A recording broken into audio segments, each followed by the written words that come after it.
that I'm people. My friends have gotten where they just when they introduce me to another person at church, they're like, "Yeah, he's a little rough around the edges," and so they warn people that That's I'm going funny. to say something that's probably going to offend you. Yeah, that's But cool. I've learned. I a few weeks ago. I mean, literally this soon. It bothered me. This shirt bothered me. I didn't want to make it just because I don't like offending people. But I Oh, prayed okay. about it, and something told me I had to do it. And and I was praying, and all that came to my head was own it. And ever since I started doing that, I don't care who you are. I mean, I was Well, telling that's an old good. lady last That's night good. about don't be a dick, and she agreed with me. And I didn't realize so many people were like, "Yeah, that's true." I mean, you can't. I'm like, prove that I'm wrong. Well, the thing about most people is that most people are going to go along with whatever's going on anyway, so it doesn't matter. So you're rarely going to find that person that's going to say something if they don't like something, they're not going to say anything. Yeah, I've discovered But that. yeah. So most people give like if you walk around like you own the place, Yeah, and that's a lot of what I do. I walk around with my camera all the time. I'll go into events and stuff. I just walk around like I'm supposed to Yeah. be there, and people let me walk wherever I want to walk. I can walk right up on the stage and start taking pictures of people right in their face, and I'm like, I have no credentials or anything. yeah. We were in when I was in Michigan a week or two ago. That you were the people we were kicking out of the speaker room because they just walk in. They didn't care, and I'm like, what? Yeah, especially journalists. Like, Yeah, you yeah. just They were gotta- journalists. They Yeah, were. the journalists are the worst. But I'll go walk right in, like, Yeah. it's just like you got to try to be bold. But when Yeah. you're bold, usually people will, they'll back down. Yeah, 'Cause I'm, most people- I'm learning that. Yeah. I, Well, you should know that from your background in police. Yeah, if you, there was a study done in California, UCLA, and they were studying cop killers, and Oh, they I already know where you're going with this. they asked the cop killers, the ones that did kill, and then the ones that did not, that gave up, why?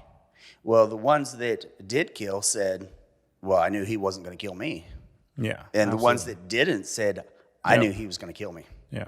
And so I've always had that mentality Yeah. of, you can't kill me, and I may not want to, but I will very be willing to kill you. Yeah, And- and that goes into military too, because when we were overseas, we had a lot of you had a lot of insignias on your vehicles and things Yeah. like that. So we had a big cobra skull. We had a cobra what is going through like the head of a skull, Oh yeah. and that was our insignias we had on all of our doors. And it said something at the bottom. I can't remember what it said, but anyway, so we were so aggressive when we would go out because we weren't infantry. Yeah. So they knew all the units that weren't infantry, they'd attack them a little bit harder because the units that weren't infantry, they tend to be a little bit softer. Yeah. But we weren't. But because we discovered the thing early on was that you need to be punitive. If you shoot one pot shot at us, we're leveling the whole neighborhood. It's over.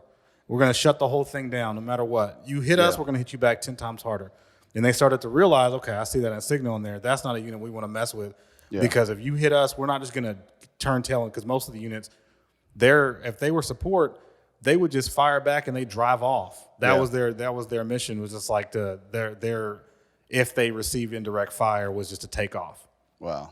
And because that's not your mission. You're not Yeah. infantry. You're not out there to be doing that. You're going I'd somewhere have to a hard drop off time doing supplies or that. something. It's just not in my mindset And just to leave. some support units like ours, because other support units learned that too, was that if you took off running every single time, they didn't view you as a threat.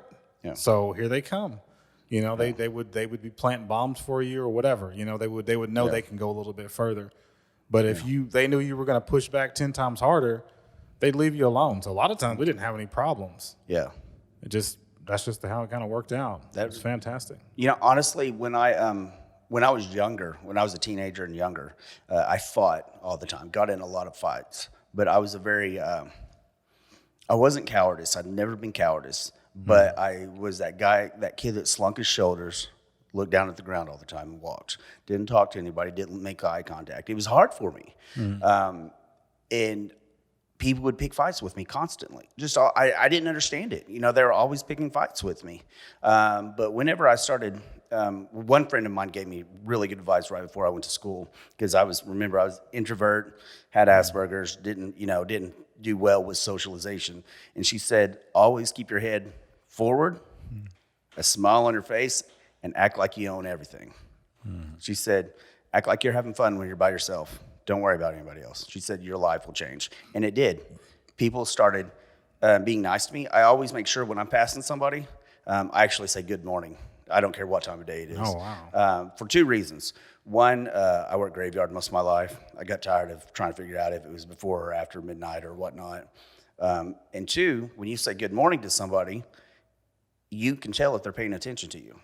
Oh, okay. I mean, if they're really there. Most of the time, they don't even notice that you said good morning. Oh. Every once in a while, you'll have that person that just stops and just looks at you and stuff. But it's kind of like me when I don't cuss a lot, but every once in a while, I'll throw an F-bomb if I really need somebody to pay attention. It's because it's an attention getter. Yeah. It's like, what? It's taboo. Just like it's kind of taboo to say good morning when it's evening. Doesn't make sense. Oh, yeah, throw people off. Yeah. Yeah, I work night shift, so I probably wouldn't realize that. I wouldn't recognize that at all. I'd just be like, oh, I don't even know what's going on. Yeah, a lot of people that work nights and graves, they don't usually respond at all. Yeah. So Kevin, bats. Yes. Is bats or bats? Bats. It's with an S. Yeah. I always get that confused. Tell me, kind of give us a background. Like, what did you do, and what do you do now? Sort of like, I know you were in the military. Yeah, I grew up. We moved around a lot. We were really poor. Mostly grew up until my older teenage years in Las Vegas.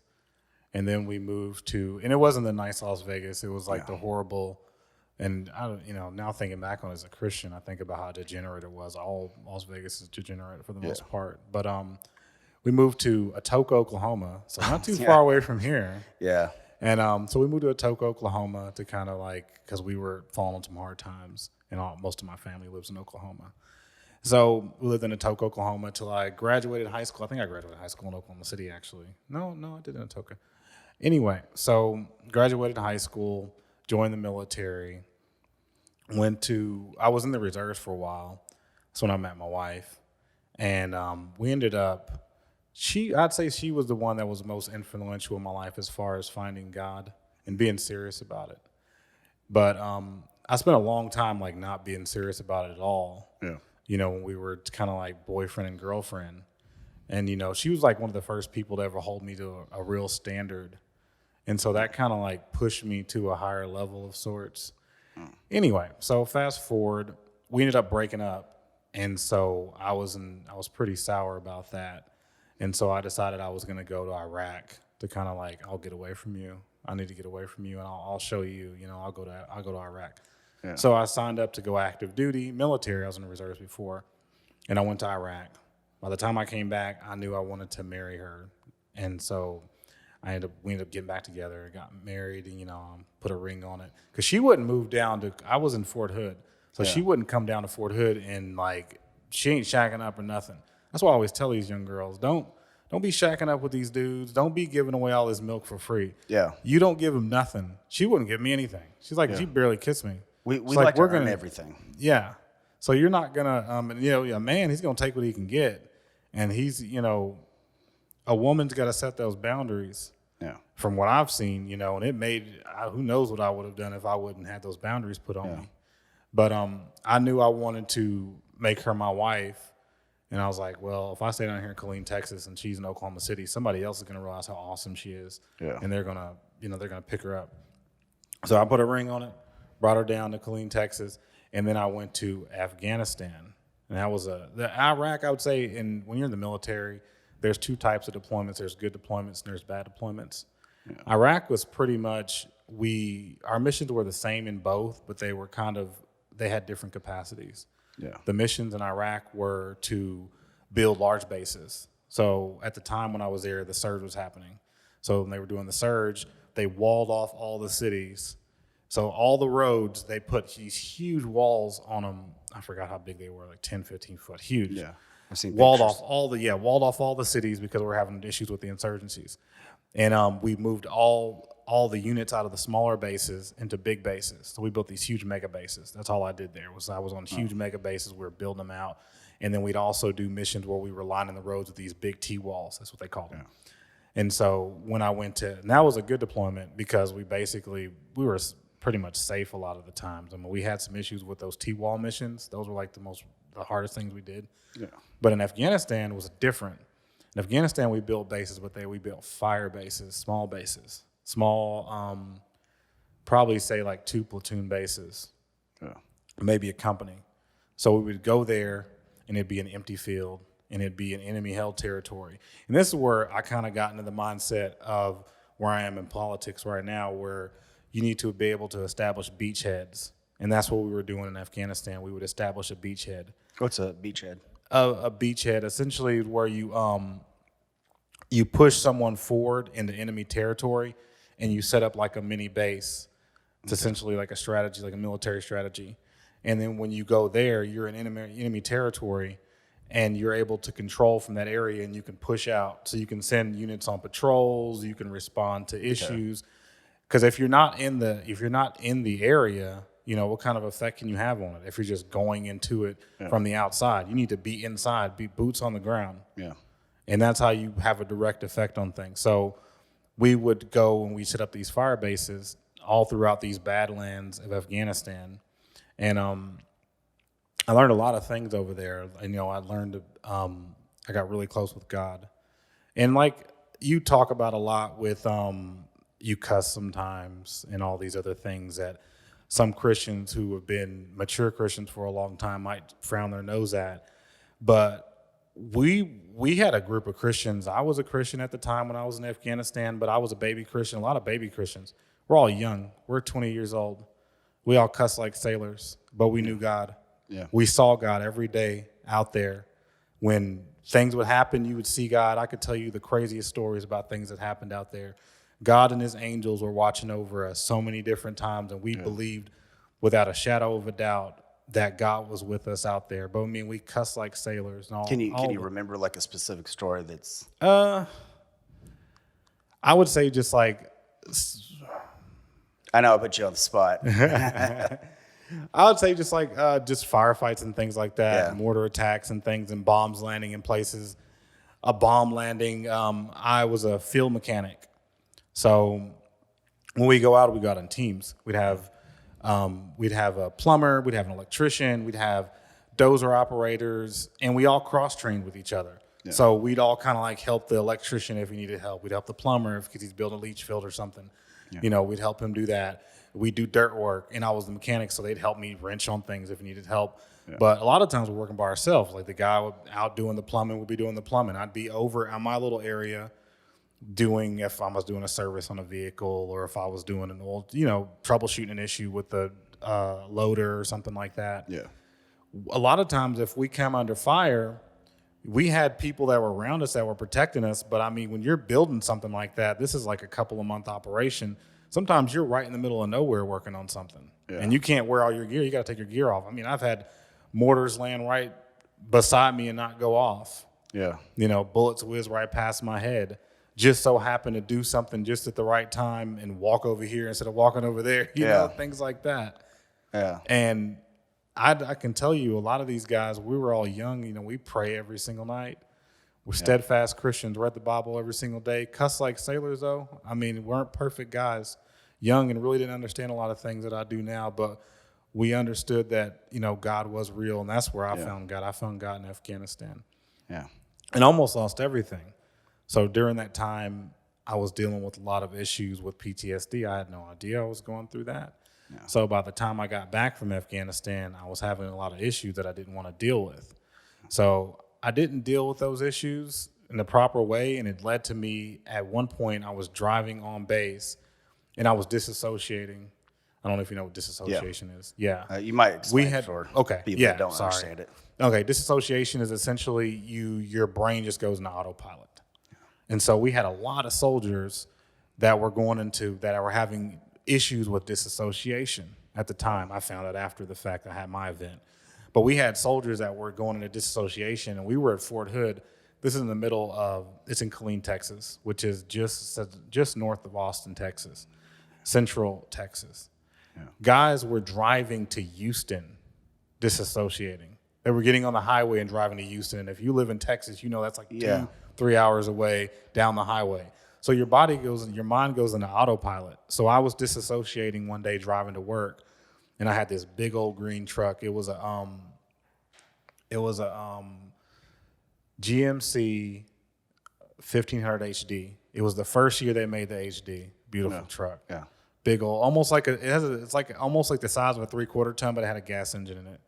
Okay. A beautiful, awesome truck. But anyway, so I'm driving it to work one day, and I guess I'm disassociating. I had no idea that I was. All I remember is getting into the truck. I remember getting to the motor pool and walking into the motor pool and going to the office, and the office clerk was like, "Hey, the headquarters said they want you to come to the headquarters because the MPs are there for you." I'm Yeah. like, what? And so I get in my truck, I drive over to the headquarters. When I get there, there's MPs there, and they said that I had driven into a parking lot, hit 2 vehicles, backed into another, and people were trying to talk to me, but I wasn't talking to them. And I was like, no freaking way. What do you mean? I just got to work. What are you talking about? And I was like, okay, well, then if that's the case, let's go see my truck. Obviously, there'd be damage on it or something if this was happening. Yeah. I go out there, there's damage all over my truck. I had these huge brush guards in the front, and I had this bumper, this heavy-duty bumper on the back, and they're all dented up from doing all the damage that I guess I had done. I didn't remember any of it. Still to this day, I can't remember any of it. It was the scariest time of my life. Yeah. So at that point, I was on the verge of, I got arrested that day, and I was in custody for probably 10 hours or something like that before my commander came and got me. At that point, I was on the verge of losing my marriage because I'm not dealing with things the right way. And I was on the verge of losing my military career, and that was like at the low point of my life. And all I had at that point was God. I was sleeping when my wife had separated around that time, and I was sleeping on a floor in one of my friend's houses, like in some spare bedroom that he had. I'm sleeping on the floor. And they did an investigation, and, my commander, and in the military, your commander is almost like the judge. He's almost like the judge of your life. So he can say, send him to the brig or whatever, He determined and I always had good graces with my bosses. I always had favor. So that was that favor that got shown because he was like, look, you've always been a good worker, and I know that this has got to be something you're just dealing with. We're going to strip all this away from your record. This is not going to be something that's going to be a mark on your record. It's a federal hit and run because it happened on government property. But they stripped the whole thing away, and they said all you have to do is go to counseling and neurological tests and evaluations. Yeah. So I spent they took my license away also for like 8 months. Yeah. And my wife said it as a metaphor of God taking me out of the driver's seat because I had spent a lot of time trying to be in control. Yeah. And God took me out of the driver's seat. So I had a bicycle. What I've discovered, that's what a lot of people that struggle with PTSD, which I got diagnosed with it when I was younger because of my childhood, not because of military stuff. Yeah. But you end up having control issues because you're wanting to control your life. Yeah. And you can't. Yeah. There's just things that you can't control, and that's why I tell people now, I'm like, listen, if you only have 5% of control, only try to control that 5%. Yeah. If you have 5% at fault, take accountability for that 5%. Yeah. Absolutely. It'll help. It'll stop that disconnect. Yeah. Sorry, I cut you off. Yeah. Oh, no, it's all good. I went to counseling after that, I drove this bike all around Fort Hood, going to counseling, all kind of other things. And ended up, they tried to give me all these pills and stuff. And I'm like, I'm not taking any of this. I started putting the pills into a big gallon Ziploc bag. So I put all the pills in the Ziploc bag every time I went places. They tried to give me all this medication. Yeah. I was like, God's going to heal this because I'm not going to be sitting here dealing with this. We're going to solve this problem. I'm not going to mask this with drugs. Yeah. So make a long story short, I came out of that and ended up getting out of the military with a huge bag. The whole gallon bag of drugs that they'd given me, the whole thing was full by the time I got out of the military. I had to throw that whole thing away. Wow. And I did nothing with drugs. And I found out later on when I went to get my CDL, they told me if I had ever taken a single pill, they would take away my driver's license forever because it would be, and I guess there was some like legal thing where it was like if you had an event like that and you took medication, they presumed it was for that. Yeah. So they would take my driver's license away. So that was another instance where it was like, I knew I wasn't supposed to take that medication. Yeah. And Anyway, so I get out of the military and we go to Dallas, and that's when we first started. That's when I first started writing. I started writing about veteran issues and got published a lot of places. Got published in Yahoo News a bunch of times. It was crazy. They used to take a lot of like amateur submissions Yeah. at that time, and so I got published there quite a few times, and that's where I kind of got the bug for writing about different, political type things. And so me and my wife, we started writing together as a team, because when I started writing, I didn't know how to do anything. I didn't know where to put commas. I didn't know where to put periods. I didn't know, my writing was horrible. So I'd write a first draft, and then we'd sit down and we'd talk about it, and we try to work at decipher what I was trying to say. Yeah. At the same time, I'm learning. So I'm Yeah. like reading all these books about like, where do you put apostrophes and stuff Yeah. like that. All the stuff I was supposed to learn in school. So I basically taught myself how to write, me and my wife, through arguing and writing stories and being passionate. Nice. And I got into the oil field, and I think that's where I feel like God kind of put us into the wilderness, because then I was in West Texas, out on these backcountry roads and things like that, trying to figure out what I wanted to do with my life. And so I spent the next, I would say 3 or 4 years in West Texas, then in South Texas, but I was a lease operator. And I basically worked where I would go to these remote places. I had a region, and my region was like in these remote places on these ranch backcountry roads, nowhere Texas. Yeah. And I would just do that every single day. And that's where I would just sit in my car, and I'd get close with God, and I'd get to figure out what am I gonna do? I've come out of this wilderness. I don't want to go back. I don't want to go back to Atoka. What do you have for me in my life? And that's when slowly I'm still writing. Yeah. And now we're doing investigative stories. Like one big story we had was corruption in this small Texas town in South Texas. They had the mayor, the city attorney, the city manager, the county judge, the county sheriff, and a couple of other people. They were mismanaging funds. They were using city credit cards for different things. They weren't fixing, like they found out that they had allocated money to fixing all the infrastructure for the fire department, the fire hydrants, and the money had somehow gotten taken, and 70% of the fire hydrants didn't work in the town. So they found out there was a fire downtown, and they tried to hook up, and nothing came out. Insane. Wow. So they started contacting local media. They started contacting all these different groups. They started contacting the state. No one was helping them. Yeah. And the name of the piece that we wrote, we spent like 4 months with them. And I mean, these were all apolitical people. These were people that were just living their normal lives. Yeah. These are Democrats, Republicans, Hispanic, white, black, whatever. They'd go to city council meetings to try to look for answers, and they would have the county sheriff would have his deputies go in there to intimidate them. And they brought in Theraza, which is it's a Hispanic left-wing group. And they came in there one day, and Theraza was there, and they're like, "You guys are a bunch of racists, and you're going after the city council because the city council, the mayor's Hispanic."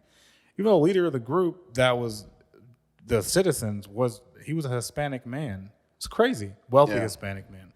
So they self-funded. They couldn't go to local media because the local media was with they were with the establishment of the area. It happens a lot. The wealthy. They had these wealthy people that were running the city councils and stuff like that. And they tried to go to their congressperson wasn't helping them. So we ended up writing this story, long, extensive story, in notes and credits and everything were just extensive. And they had learned how to do public records requests and things like that. So when they started doing that, they got all these documents, and they had reams and reams of freaking just proof. Yeah. So we got to publish that whole thing. And that was one of the biggest stories I ever wrote. I think it was like 3,000 or 4,000 words. It took like 4 months to do. Personal accounts, everything. And we timed it to drop the day that they were going to have some indictments for it was either the city manager or was the sheriff. Either way, the sheriff ended up resigning like right after the story came out. Yeah. And I got a lot of threats around the time because he had some people that were tied to him with other sheriff's offices in the town that I lived in. Anyway, there was a lot of threats thrown my way. But I mean, I got to see at that point the power when everyday people stand up and decide to push back and say, you know what? No, we are the ones that you reflect us. Government reflects us. Your government reflects you. So whatever you see in government, that's you. It's a mirrored reflection. So if you see something you don't like it, if you think it doesn't match you, somewhere in you, that's in society, that's reflecting you. Yeah. Because otherwise you wouldn't have put that in there.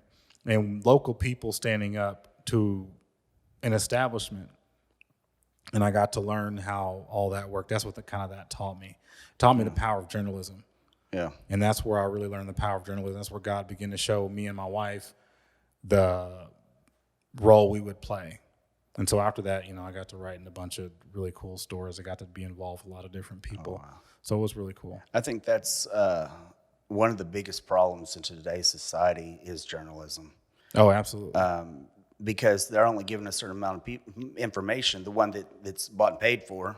Yeah. The side they want to hear. They want you to believe a certain thing, either as personal reasons they want to believe or something. A journalist is supposed to be like a detective is. Yeah. When I worked a case, I didn't try to prove that you were guilty or innocent. Yeah. All I did was follow the evidence. The evidence will tell me what it is. That's all I ever did. I didn't care if you ended up guilty or innocent. I mean, I cared that a guilty person would end up getting caught.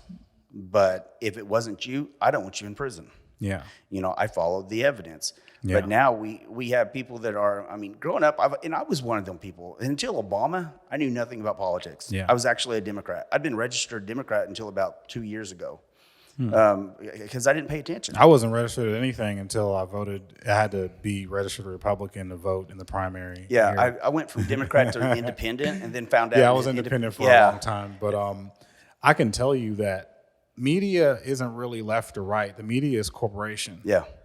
You can tell that whenever there's a war about to kick off and Fox News turns the switch on and it sounds just like MSNBC and they're beating the war drum. Yeah. This is about corporations. This is about mega corporations and international conglomerates. Now, you may have people in there that have ideologies and things like that, but a lot of times those ideologies take a back seat whenever it comes time to promote something that a corporation wants. Yeah. So it's whoever's commercial is playing during the break. Yeah. That's why it's always best to have media at the local level. But the thing is, the way social media exists today, you don't really, it kills the local level. That's that's one of the negative things of social media and these algorithms, like ruled by algorithm, is that it kills the local voices. And so you only authoritate, and they'll say that they only authoritate and they'll only push up authoritative voices, and authoritative voices are mega corporations. Yeah. And there was a time, where the left, they'd be pulling their freaking hair out on something like that. But it seems like there's just been an embrace of the mega corporation. Yeah. And that's always been problematic to me.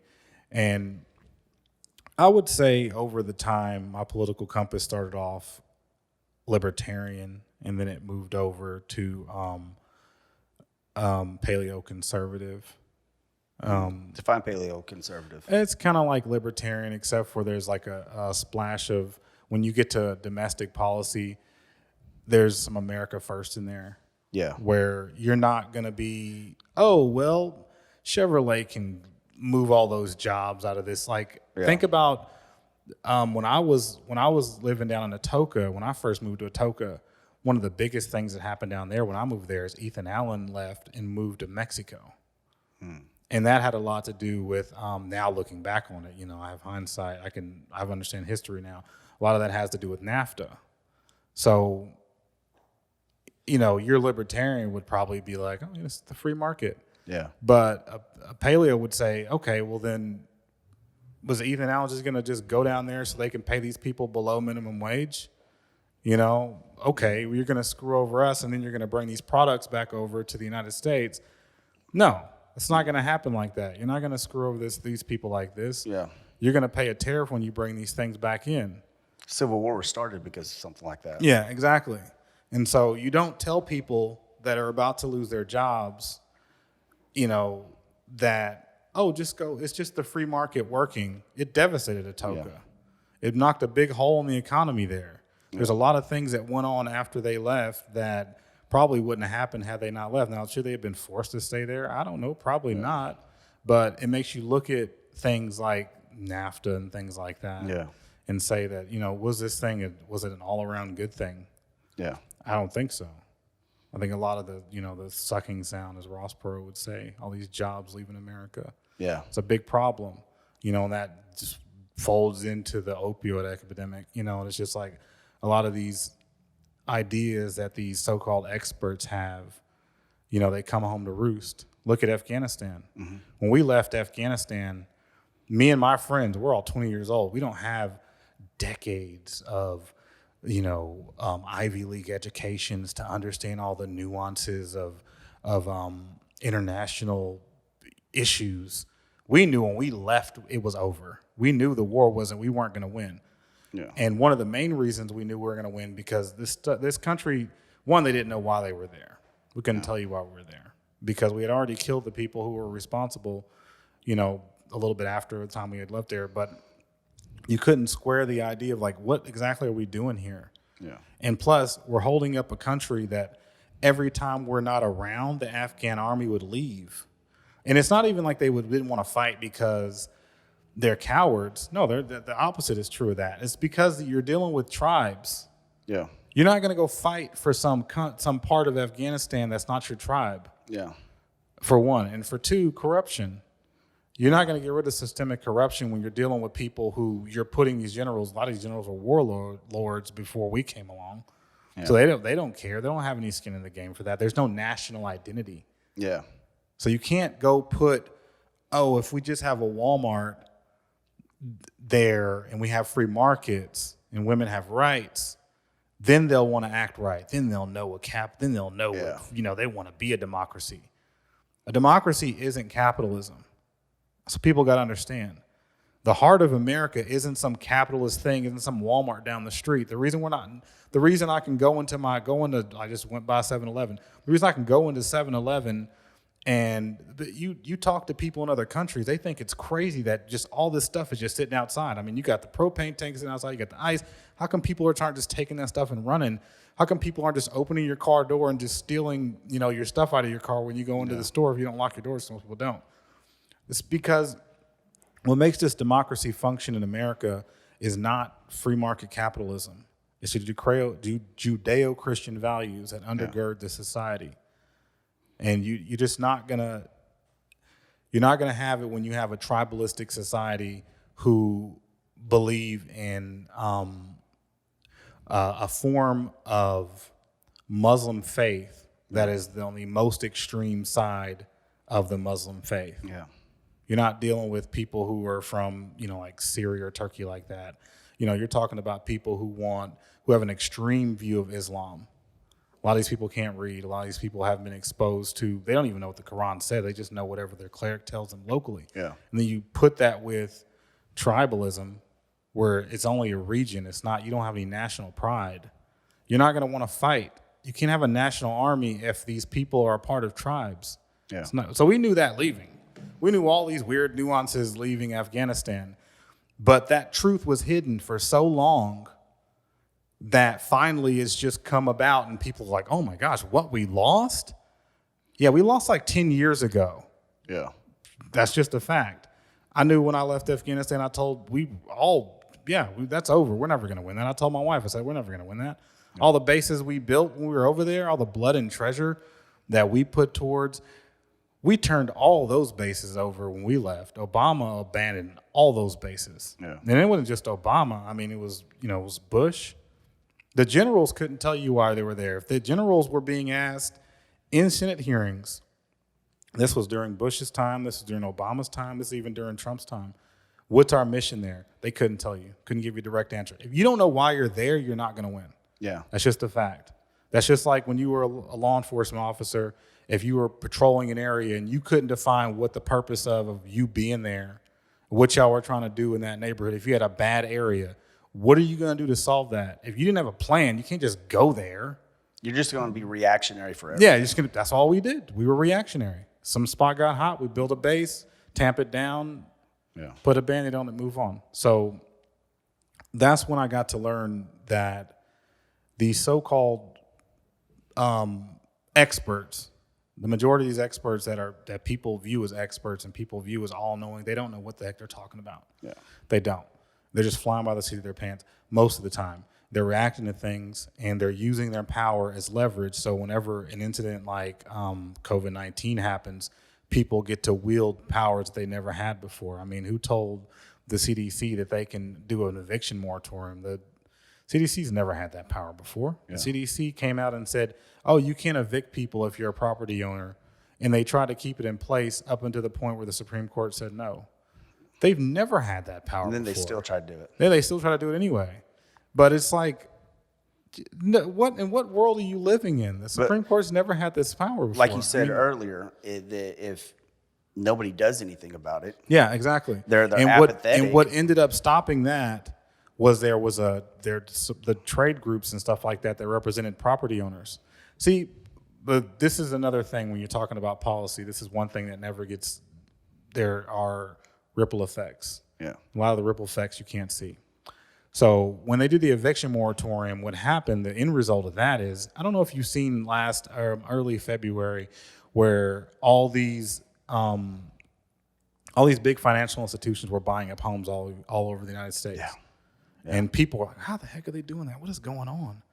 That's the eviction moratorium. It doesn't crush the big financial-backed institutions. They can absorb that for a time. Of course, the guy that has one or two houses. Yeah, the guy that has 4 or 5, 1 or 2, retirement. We have guys around here. There are guys right around here that probably have like 10 or 12 houses, little rent houses. That was the retirement. That was their retirement. They're not making big money. These people aren't rich. They're bringing in they're bringing a little bit of money. They're paying the mortgages and paying the taxes. And, they're probably making a little bit of money. And they're doing okay. This eviction moratorium destroyed them.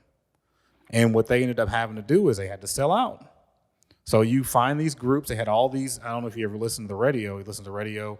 You hear these ads, and we'll buy your home no matter what.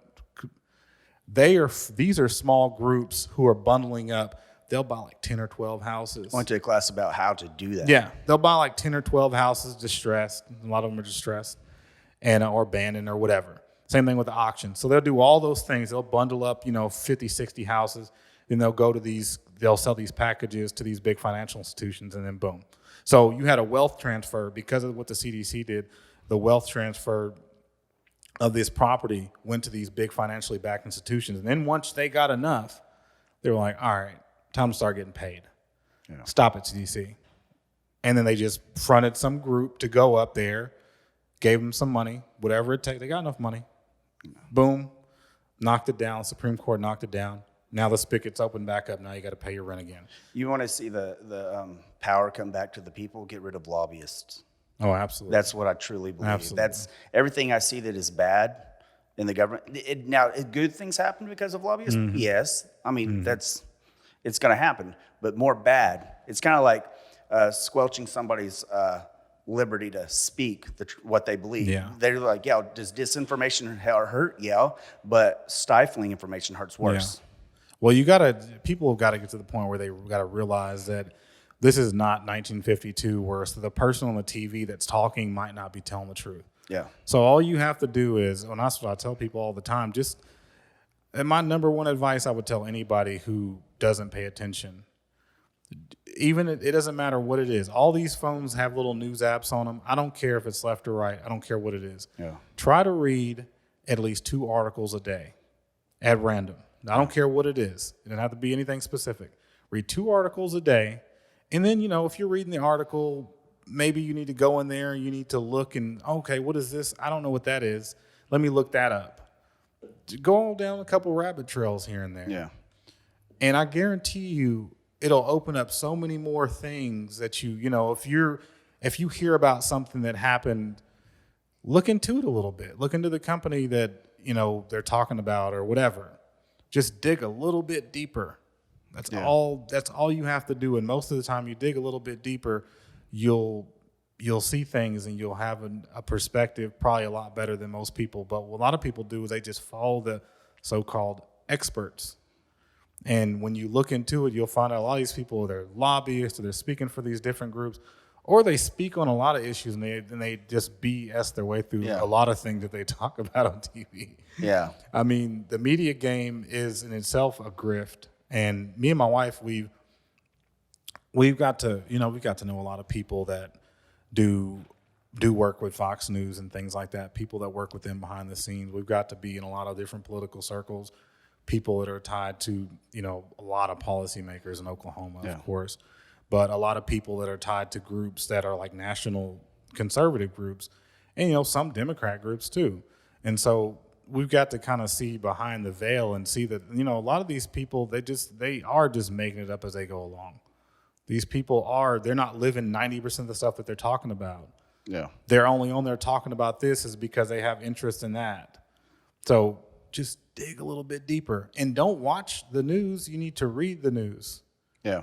Because when you read it, you'll hear, because sometimes when someone's talking, they can do something with their inflection and the way they say it where you'll miss certain things that don't make sense. Yeah. But when you read, you pick up all of it. Your visual, you pick up 75% more visual cues than you do audio. Oh, yeah, absolutely. So you won't hear because their mouth isn't saying the same thing. Yeah. Their words are, their face isn't. Yeah. But when you read, you get rid of that distraction. It's like trying to hear something in the dark. It's easier than when you have the lights on. Yeah. And so I spent this whole time talking about a lot of different stuff, but I really didn't touch on the company, the media company that we're starting here in Oklahoma. It's called Red River TV. Okay. Me and my wife, we founded Red River TV, and we met a gentleman by the name of Miles Rahimi, and he had an idea to marry traditional media with activism. Yeah. So he decided to bring me in on starting this media company. I'm the director of production. We're small. We have like 4 shows right now, and we're bringing more on. Eventually we're gonna have a studio in Tulsa, and then we're gonna have another. We already have 2 studios in Oklahoma City. So what we're trying to do is we're going to have a traditional media company where we do client work and stuff like that, and mostly political, but we're trying to branch out into non-political. Yeah. But and also, so we'll take that. And we're able to charge a lower rate because we have a subscription model service that we're going to have on the opposite end. And the opposite end, eventually we're going to have 6 shows. Yeah. And those 6 shows I think most of them are going to be like 3 days a week when it's all said and done. It's going to be a subscription service, almost like Daily Wire or Fox Nation or Netflix. And so people will be able to subscribe to that, and it'll be all Oklahoma news, all Oklahoma interviews, all Oklahoma just based, everything. So you'll be able to go in there and you'll be able to watch something going on, and you'll be able to see call to actions and things like that you'll be able to do, things that you can actually do, beyond sending an email to somebody or something like that, places you can show up and put boots on the ground and actually affect change and stuff going on in Oklahoma. So we'll take that subscription model, we'll take the dividends from that, and we'll be able to offset the cost of the client work that we do. So we'll be able to do client work a lot lower than what a lot of traditional media companies charge in this state, specifically geared towards people running for office that can't really afford to, grassroots candidates. Yeah. We found that last year we did a lot of free media around the state for candidates who couldn't afford it. Yeah. And these were good people. These were everyday, normal people going up against people that they thought weren't right for that seat. And unfortunately, money tends to win because and they can't money was the main media. thing. They can't afford to spend $10,000 or $5,000 or cut an ad. So we get to come in, and last year we were doing it for free, just as a proof of concept to figure out, okay, can we do this? Yeah. And also, what kind of effect are we going to have? Yeah. And so we have some success stories. We helped the Unite Norman people. They were fighting against a corrupt city council. They were trying to do a lot of really horrible stuff out there in Norman, and they're still fighting. But they had a petition drive to recall a lot of the city council. So we got to come in and we got to help them do. We have to do some media for them and actually just have them sit down. And all it is, 90% of the time, is just sit down in front of the camera, tell us who you are and what you're trying to do. Yeah. And it just took fire, and they really had a lot of success with that drive. And we just noticed that we already knew that effective media is a tool So it's not all bad and it's not all good. Just like the thing with lobbyists. Lobbyists aren't all bad. Yeah. A lot of this people, Don Spencer that runs OK2A, he's a lobbyist it. essentially. Yeah. I mean, do we have our lobbyists there? That's the thing. Do you have a seat at the table? So we have to begin to look at these tools and not just swear off the system, but look at the tools and say, that's why I don't like when people say, oh, well, just take your kids out of school. I mean, I homeschool. But I don't like the idea of abandoning things. Yeah. Because when you abandon it, you cede that territory. Yeah. We need to establish beachheads. And there's going to be there's always going to be that suction. I mean, just imagine if we all abandoned public school. And I took my son is in a charter school now. And Okay. if they implement masks, he's going to be Out. homeschooled. It's coming out. Yep. I absolutely refuse to Yeah. torture my kids just because somebody else Yeah. doesn't listen to science. Yeah, my kids have never been to school ever. They've always been homeschooled, so they don't even know the idea of what when we thought about Yeah. it. But then this whole thing with COVID kicked off, and we're like, okay, guess they can stay at home for Yeah. a couple more years. Yeah. But yeah. So Well, this time went by really fast. Yeah. And honestly, I think we could end up talking for another 2 or 3 hours. yeah, absolutely. Well, next time we have to have you in our studio, the Red River TV studio. Oh, so yeah, you can I'd sit enjoy down that. with us. I tell people how they can contact you, or if they want to, implement your services or anything. Oh, yeah. You can go to Red River. You can go to project46.com. Hopefully it's flashing on the screen right now. And also, me and my wife, we are both speakers, and we will be going around Oklahoma to speak. So if you have an event you'd like to inquire for us to speak at, definitely we're open to that too. Pretty soon we'll be launching Red River TV. It has not launched yet. It will be launching very soon, and it will be redrivertv.com or project46.com. In the meantime, you can find us at Red River TV on Facebook. That's Red River TV on Facebook. Appreciate it. Don't forget to hit that subscribe button, share it, make some comments, ask some questions. I mean, I'll stay in contact with him. If you have questions, I can send them his way. All right, appreciate it, bud.